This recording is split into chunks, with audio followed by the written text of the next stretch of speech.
Bonjour toutes et tous, que Dieu vous bénisse en ce jeudi 13 juillet 2023.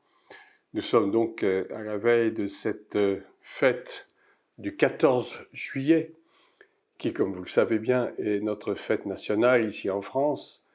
Et je voudrais, en quelques minutes, faire un bref retour sur cette fête que je mets entre guillemets, parce que, me concernant, il ne s'agit absolument pas d'une fête dont on puisse se glorifier d'aucune manière.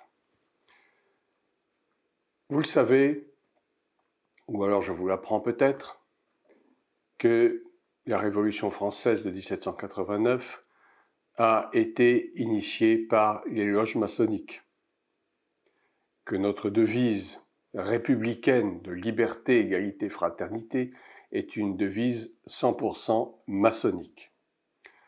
Depuis la Révolution, la franc-maçonnerie dirige la France avec une main de fer.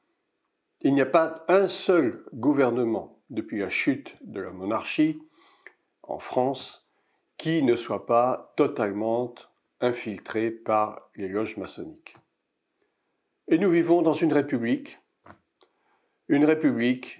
maçonnique, une république dirigée par des hommes et des femmes entièrement dévoués au culte de la franc-maçonnerie, parce que, faut-il le rappeler, la franc-maçonnerie est avant tout une religion. C'est une religion mystique.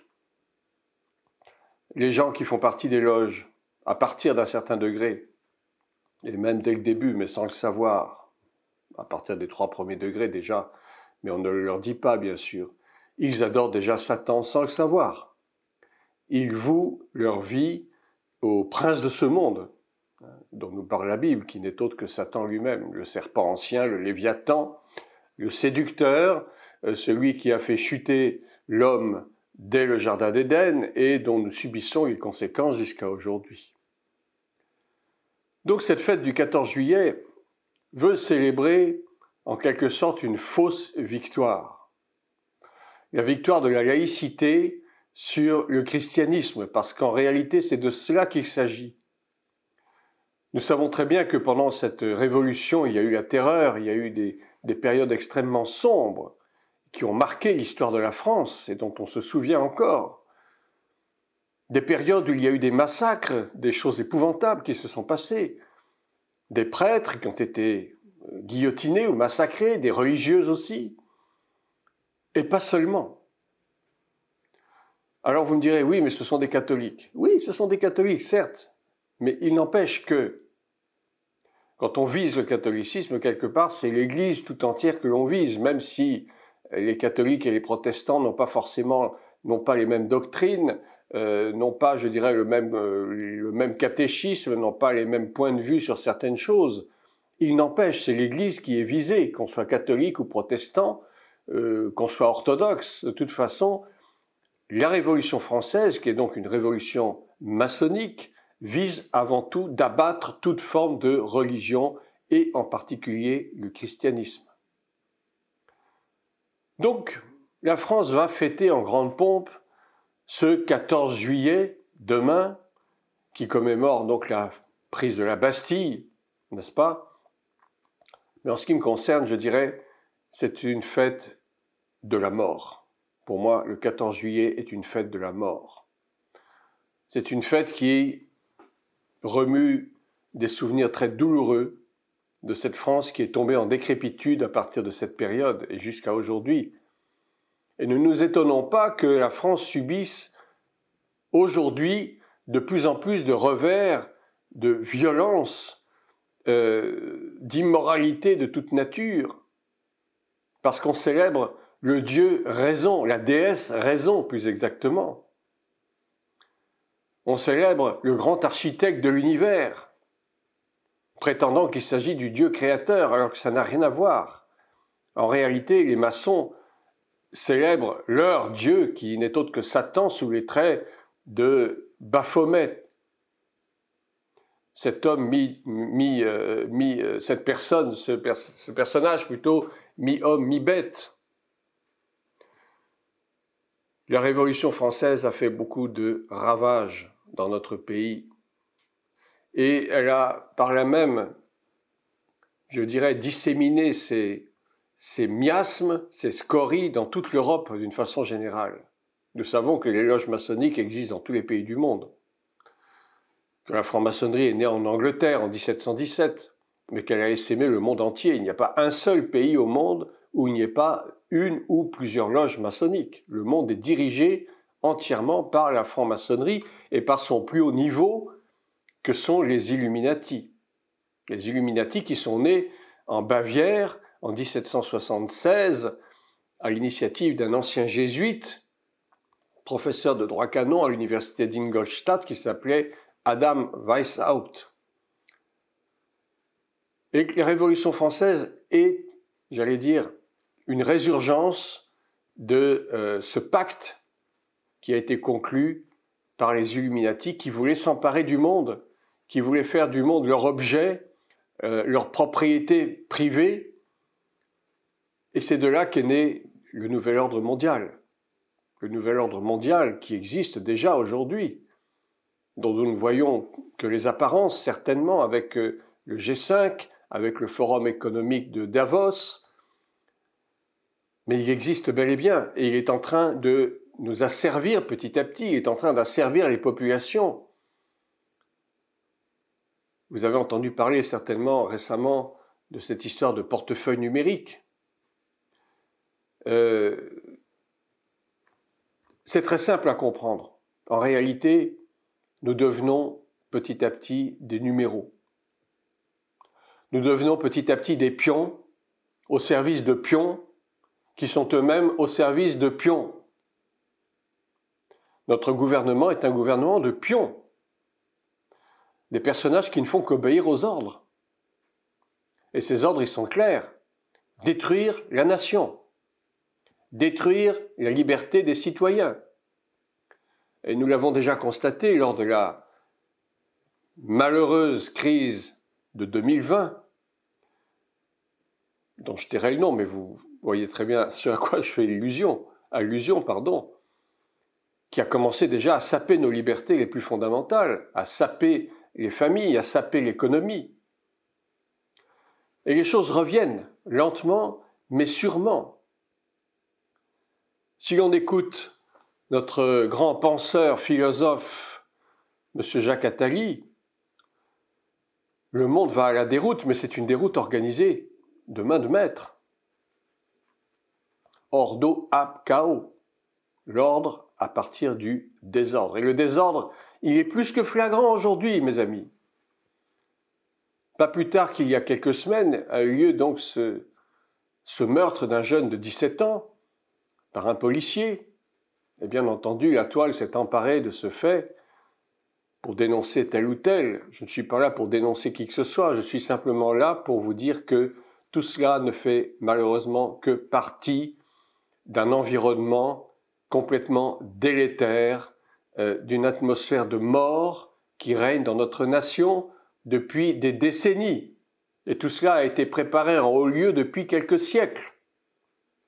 Et nous ne faisons que subir les conséquences de tout cela, de toute cette préparation en amont qui vise à détruire les nations pour n'en former qu'une. Ce que les Illuminati appellent le village global. Il faut tout globaliser.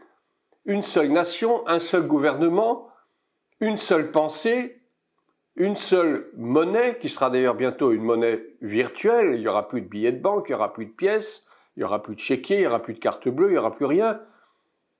Et tout sera résumé dans un QR code dans votre téléphone portable. Et on saura qui vous êtes, quel est là où les maladies dont vous souffrez, quel est votre médecin traitant, votre numéro de passeport, votre numéro de carte d'identité, tout sera répertorié. Savoir si votre compte en banque est créditeur ou pas.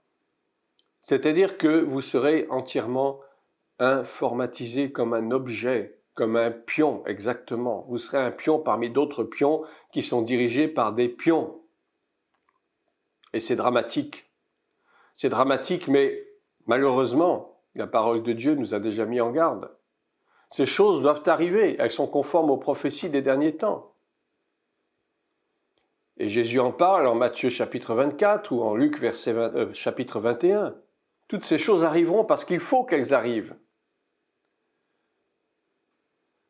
Mais pour autant, devons-nous nous laisser faire? Devons-nous laisser nos familles être asservies à ces gouvernements impies? Je parlais tout à l'heure du meurtre de ce jeune, car il s'agit bel et bien d'un meurtre. Je ne pense pas qu'on puisse le qualifier autrement. Mais tout cela fait partie aussi d'un jugement divin sur la nation. Ne nous faisons plus d'illusions, mes bien-aimés. Nous sommes sous le poids d'un jugement divin. La France a renié depuis fort longtemps ses origines chrétiennes.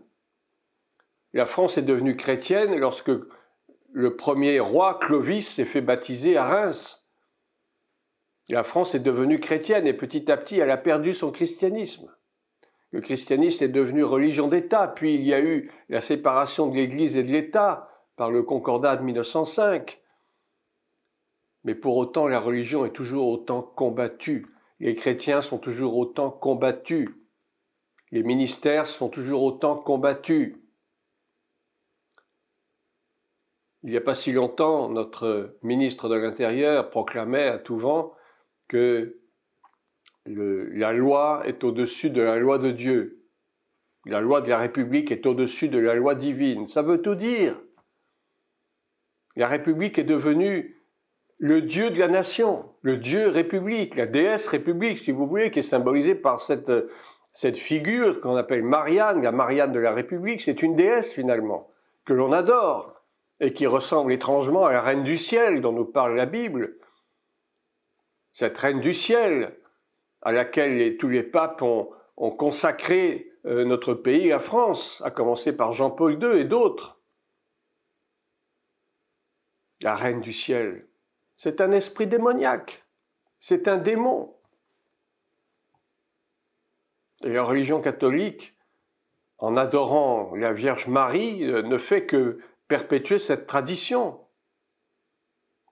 Notre pays est voué à la malédiction.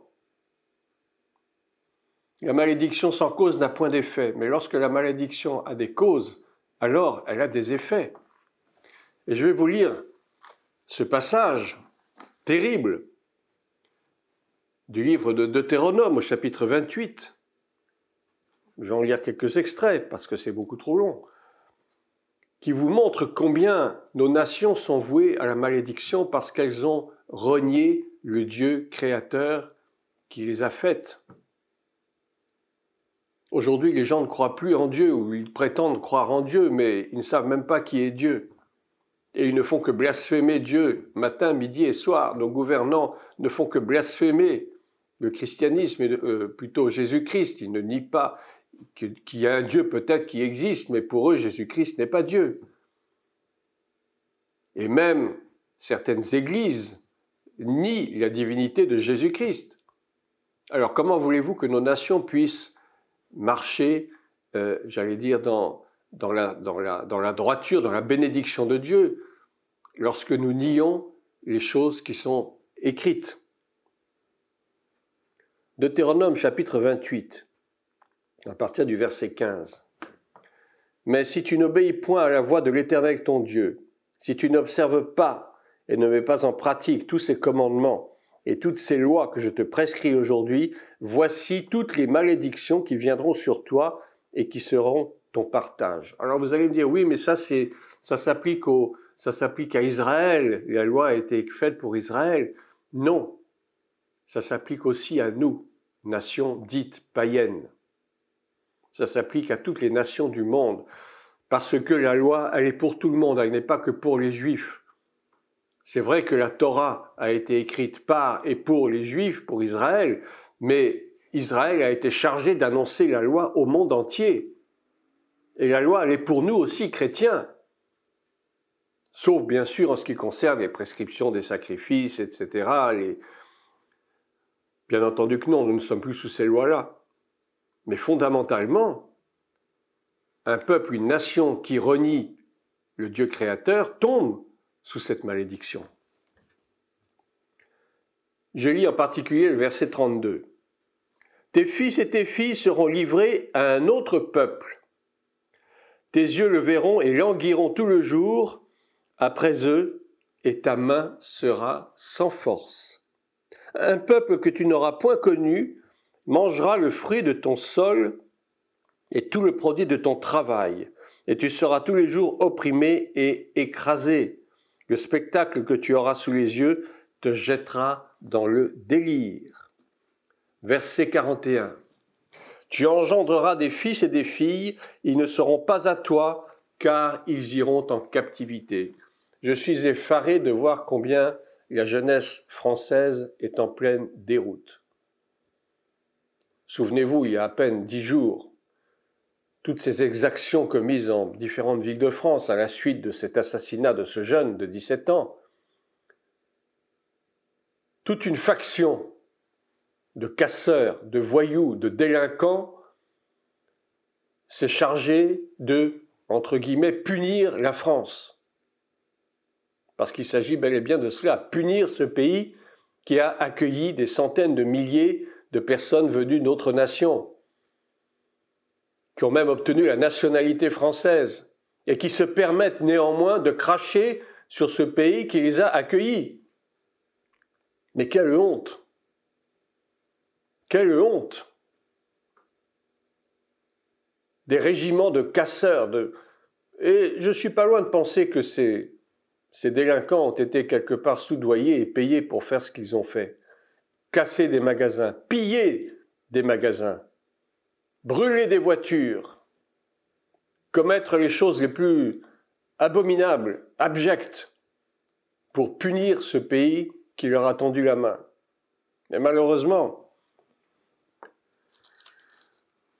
c'est bien d'accueillir, c'est bien d'être un pays hospitalier, mais il y a aussi le revers de la médaille. Et je pense que nos élus auraient bien fait de réfléchir avant d'accueillir tout ce monde. Ce n'est pas du racisme que je suis en train de faire. D'ailleurs, je n'ai cité aucune nation en particulier, ni aucune ethnie. Mais nous savons que accueillir l'étranger, c'est une bonne chose. Et même en Israël, il y avait des étrangers qui s'étaient quelque part mêlés à la masse, et on les accueillait. Et d'ailleurs, ils étaient pour la plupart obligés d'obéir à la loi, puisqu'ils faisaient partie du peuple. Alors tous ces étrangers qui viennent en France, ne sont-ils pas eux aussi obligés d'obéir aux lois du pays qui les accueille? Je vous pose la question. Mais pourquoi ne le font-ils pas? Pourquoi font-ils exactement le contraire de ce qui est prescrit? Pourquoi n'obéissent-ils pas aux lois? Pourquoi ne veulent-ils pas s'adapter, s'intégrer littéralement aux lois et à tout ce que la nation demande de faire pour vivre en société d'une façon, j'allais dire, d'une façon paisible, d'une façon qui soit honnête? C'est le fruit de la malédiction d'un pays qui a renié ses origines chrétiennes. C'est le fruit de la malédiction d'un pays qui blasphème Dieu, à commencer par ses dirigeants.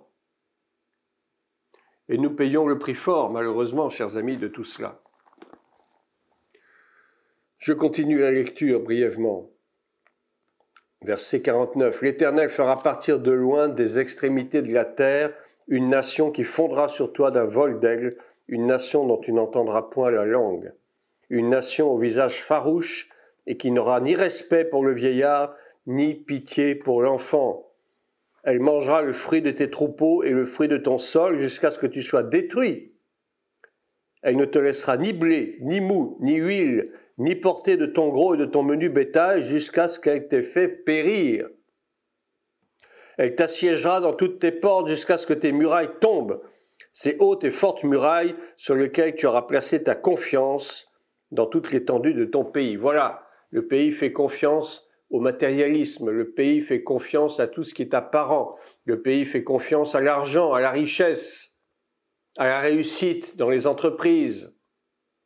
Il n'y a pas de jour où sur Internet on voit des publicités, des annonces, oui, gagner de l'argent en quelques minutes en faisant ci, en faisant ça, suivez des séminaires sur la richesse, etc. Notre monde n'est plus attiré que par cela. Au lieu d'adorer Dieu, elle adore Mammon. Au milieu de l'angoisse et de la détresse où te réduira ton ennemi, tu mangeras le fruit de tes entrailles. tes propres enfants, la chair de tes fils et de tes filles que l'Éternel ton Dieu t'aura donné. Ce verset, il a un double sens. On parle beaucoup de pédophilie, de pédocriminalité depuis quelque temps, et des scandales se font jour de plus en plus. Des enfants enlevés, que l'on torture, que l'on viole jusqu'à la mort, qu'on ne retrouvera probablement jamais. Il y a encore quelques jours, il y a encore un petit enfant, je ne dis aucun nom, mais vous savez de quoi il s'agit, qui a disparu. Les recherches d'ailleurs ont été arrêtées, pas plus tard qu'hier. Les pouvoirs publics ne savent plus donner de la tête, l'armée ne sait plus quoi faire, alors maintenant c'est parti aux mains de la justice qu'il va falloir faire des enquêtes sérieuses sur ce problème-là. Encore un enfant qui a disparu, dont on ne retrouve aucune trace, et probablement on ne retrouvera jamais le corps de cet enfant. Encore une famille en désolation, en deuil. Et c'est tous les jours comme ça. Combien de familles pleurent leurs enfants qu'on a martyrisés, qu'on a violés, qu'on a torturés. Les réseaux pédocriminels existent bel et bien, chers amis. Et tout cela, une fois encore, est l'œuvre de la franc-maçonnerie. Je ne sais pas si vous savez ce que c'est que la franc-maçonnerie, mais c'est, comme je le disais, c'est une religion mystique qui fait des sacrifices. Un peu à l'image des anciens druides en Gaule, qui faisaient des sacrifices humains sur les pierres qu'on appelle les dolmens, les menhirs. Ils faisaient des sacrifices humains. Ils buvaient le sang humain pour acquérir de la force, pour acquérir une soi-disant nouvelle jeunesse. Et c'est ce qui se passe aujourd'hui exactement. Il y a des enquêtes très sérieuses qui ont été faites. Vous n'y croyez pas. Bah, personnellement, j'y crois. Parce que je pense que ces gens qui sacrifient des enfants, c'est pour un but bien précis. C'est pour acquérir une certaine puissance mystique, une puissance ténébreuse, pour pouvoir s'emparer de ce monde, pour acquérir de la richesse, pour acquérir une certaine gloire humaine. Et ces gens-là n'ont strictement aucun scrupule à massacrer ainsi de jeunes garçons, de jeunes filles. Aucun scrupule, puisque ça leur garantit tellement de bénéfices en retour. Et nous sommes là-dedans. Et ça aussi, c'est le fruit d'une malédiction divine. Quelque chose qui ne devrait même pas exister. Mais depuis que le monde est monde, depuis que le péché, la désobéissance, la rébellion est entré en Éden, toutes ces choses ne font que déferler de jour en jour, de mois en mois, d'année en année, de siècle en siècle. Le monde est voué à la destruction. Le monde entier est sous la puissance du malin. 1 Jean, première lettre de Jean, le monde entier est soumis à la puissance du malin, le prince de ce monde de ténèbres. Mais nous qui croyons en Jésus-Christ, notre Seigneur et Sauveur, c'est vrai, nous déplorons ces choses et nous devons les dénoncer haut et fort, comme je le fais actuellement. Plaise à Dieu que cette vidéo puisse être diffusée, si elle ne l'est pas. Je dirais gloire à Dieu, ce qui prouvera que nous sommes dans la vérité. Vous savez que le monde déteste la vérité. Lorsque nous disons la vérité, nous sommes censurés. Je dis gloire à Dieu si je suis censuré. Tout cela sera une preuve de plus que ce que j'ai dit n'est pas faux. Que vous le croyez, que vous ne le croyez pas, vous êtes libre. Tout le monde est libre de croire ou de ne pas croire, évidemment. Mais moi, je crois à la parole de Dieu, je crois à ce que la parole de Dieu dit. Tout ce que la parole de Dieu dit est la vérité. Le monde est en déroute parce que le monde a nié ce Dieu puissant qui a créé ce monde, qui a créé l'univers. Tout lui appartient.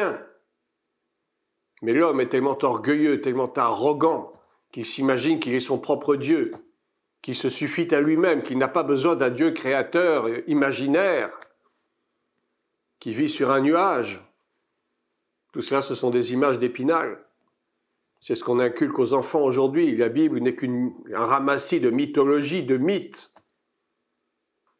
L'histoire d'Adam et Ève, c'est un mythe. La mort et la résurrection de Jésus, c'est un mythe. Voilà ce qu'on nous enseigne dans les écoles et dans les universités, même dans les facultés de théologie.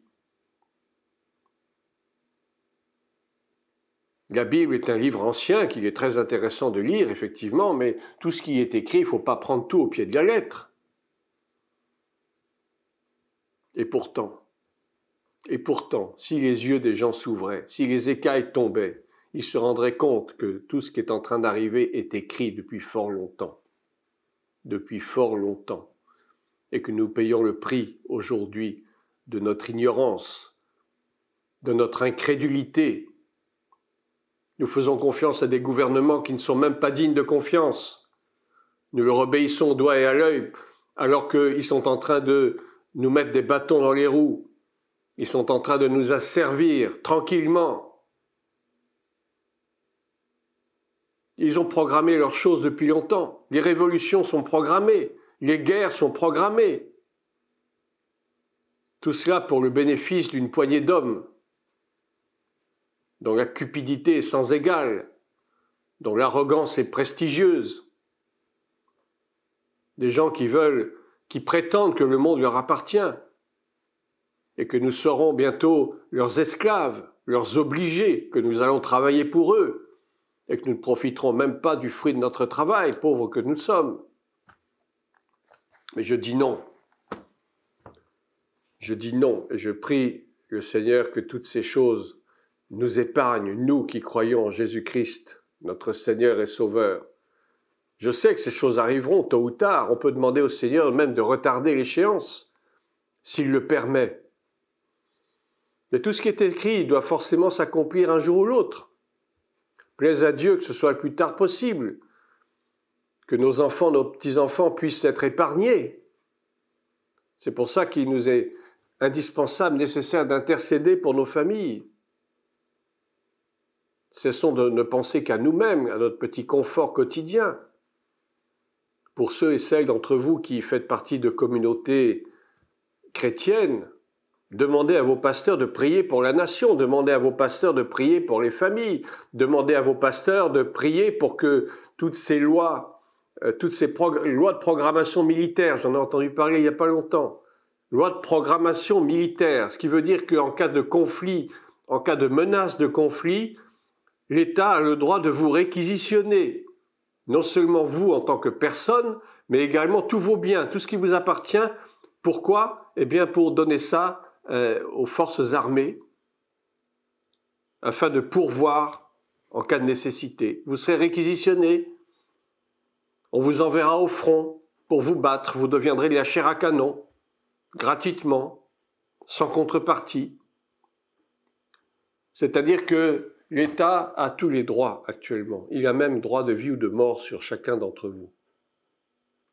Et je refuse cela. Je refuse de me laisser asservir par qui que ce soit. Je refuse d'être l'objet d'une poignée d'hommes sans scrupules, sans conscience, dont la conscience est totalement obscurcie par la méchanceté, par le péché, par l'iniquité qui arrive à son comble. Notre pays est pire que Sodome et Gomorrhe. Nos nations, je ne parle pas que de la France, je parle des nations en général, toutes les nations de l'Union européenne, y compris certaines nations d'ailleurs, sont soumises au pouvoir du péché, de l'iniquité. Je parlais de la pédocriminalité, il y a l'inceste aussi. Combien de fois entendons-nous parler d'inceste dans les familles ? Un oncle qui a violé son neveu. Et parmi nos politiciens, ça existe. Je ne dirai aucun nom, bien entendu, vous le savez.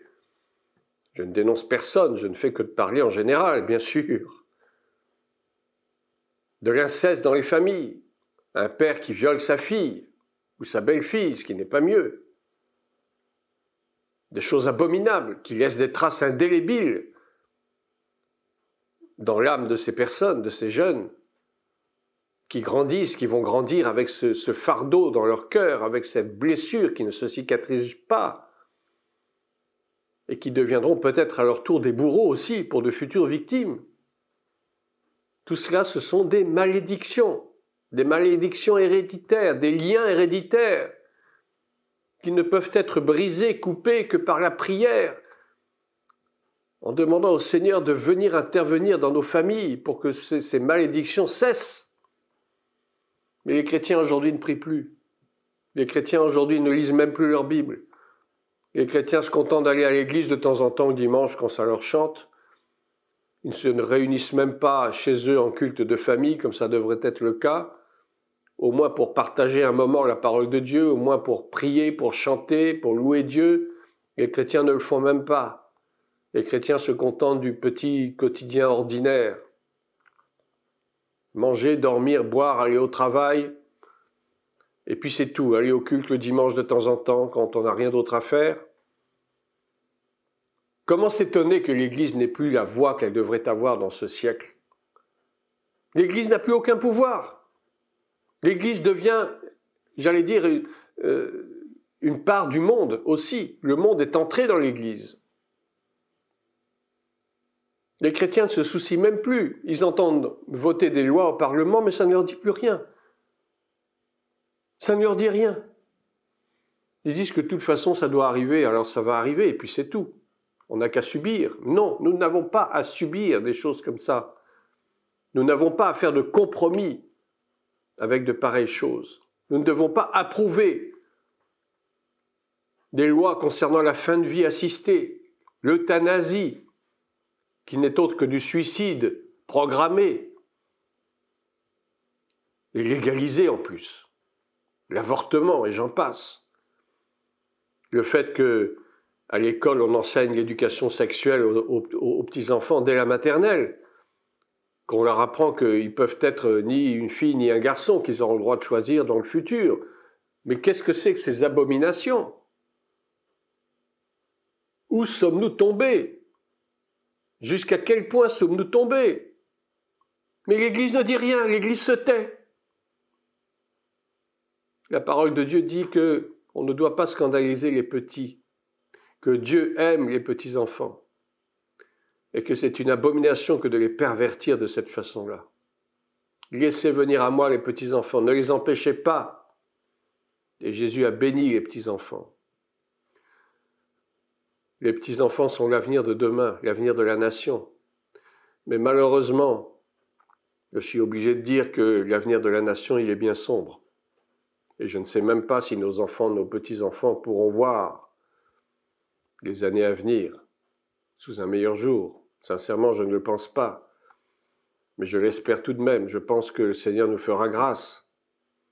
Que même parmi les temps mauvais, nous devons garder la foi, nous devons résister à l'ennemi de toutes nos forces, forces spirituelles, bien sûr.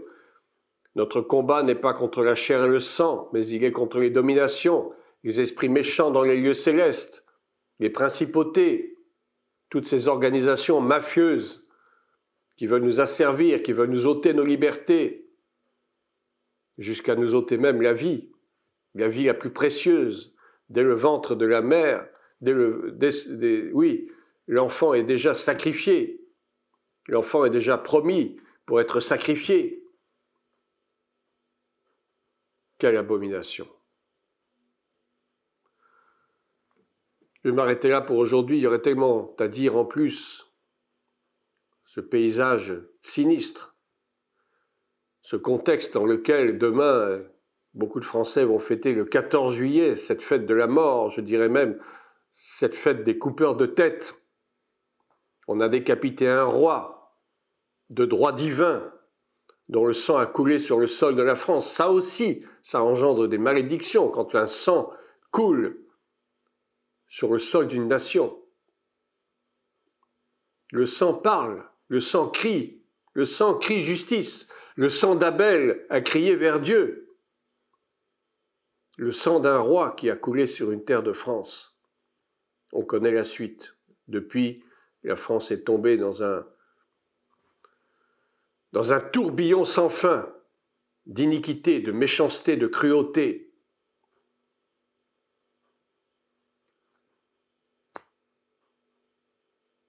J'espère de tout mon cœur que le Seigneur nous fera grâce de toutes ces choses. Le Seigneur revient bientôt, je prie que vraiment il puisse revenir vite. que l'enlèvement de l'Église puisse avoir lieu le plus tôt possible. Bien sûr, je ne peux pas savoir. Si ce sera demain, ce sera peut-être dans 1 an, dans 2 ans, je ne sais pas. Nul ne peut le savoir, mais nous l'espérons. Ce sera notre seule façon d'échapper à toutes ces choses abominables. Mais en attendant, restons, demeurons unis dans la prière, demeurons unis en esprit. Cessons de nous juger les uns les autres, cessons de nous condamner les uns les autres, cessons de nous pointer du doigt les uns les autres. Nous ne sommes pas meilleurs, nous sommes tous pareils, nous avons tous été faits de la même façon. Mais nous avons un corps, une âme et un esprit. Nous avons aussi une conscience, la conscience du bien et du mal. Alors fuyons le mal sous toutes ses formes. Intercédons pour nos nations, intercédons pour nos familles. Que le Seigneur nous fasse grâce et qu'une lumière possible puisse poindre à l'horizon pour les mois et les années à venir, s'il plaît à Dieu qu'il en soit ainsi. Je vous souhaite une bonne journée à tous, que Dieu vous bénisse et à une prochaine fois.